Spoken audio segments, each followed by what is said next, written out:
او دا مونځ چې څوک نه کوي که نه دا مونځ چې څوک نه کوي نو عمر بن الخطاب رضی الله عنه وی لا حظ فی الاسلام لمن ترک الصلاة څوک چې مونځ نه کوي په اسلام کې د سره څه برخه نشته دا د عمر بن الخطاب رضی الله عنه فتوا ده او د دې نه مخکې د پیغمبر صلی الله علیه وسلم حدیثونه ویل العهد الذي بيننا وبينهم الصلاة فمن تركها فقد كفر زمونږ او د کافرانو په منځ کې فرق او دیوال هغه دا دی مونځ کول چا چې وي مونځ پرېښود دا سړی هم کافر شو دومره ګټه مسله ده وړه مسله نه ده ګورئ تاسو دا پته شته چې کوم سړی همیشه مونځونه نه کوي او دی مړ شو نو علماو د ده په باره کې څه فتوا ورکړې ده بس معمولي خبره نه ده ګورئ کوم سړی چې همیشه مونځ پرېږدي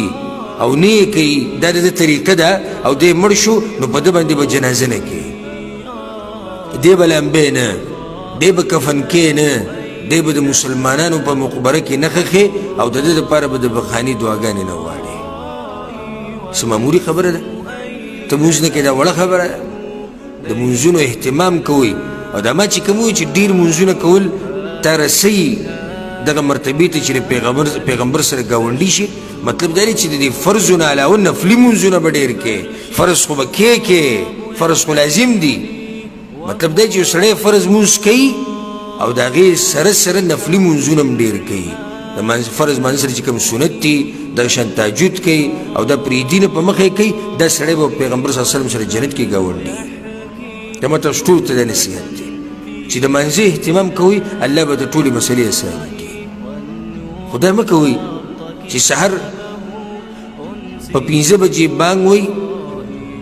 او تا پسې په 4 بجې ګاډی راځي او ټیکهدار راځي او کار له ځي او هغه مونځ پرېږدي ځکه چې دا 5 بجې دی او کله باز داسې کوي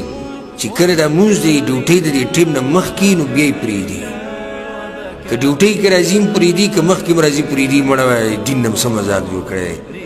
تاسو ټوغې نه کوئ وایي د الله دین پورې چېرته دا ټیکهدار او دا کمپنی والا او دا کپیل او دا مؤسسه او دا مدیر دی او دا پلانې دی او علانې دی دا دی چې ته خفه کړی چې د ناوخته کار له تلی شي چې کله تا ته ووایي چې 7 بجې به ځان را رسې او دستخط به کې او ګوته به لګې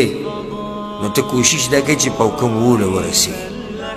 ځکه چې دی به خوشحاله شي چې روزانه وګوره دی 5 ساعت مخکې راځي او چې کله د الله مسله راشي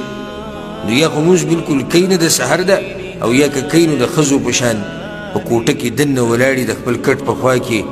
او به زر زر یو څو ټونګې ووایي او بیا ګاډي ته وخیجي روان شي او بیا لاس اوچت کړي وایي الله جنت راکړي او په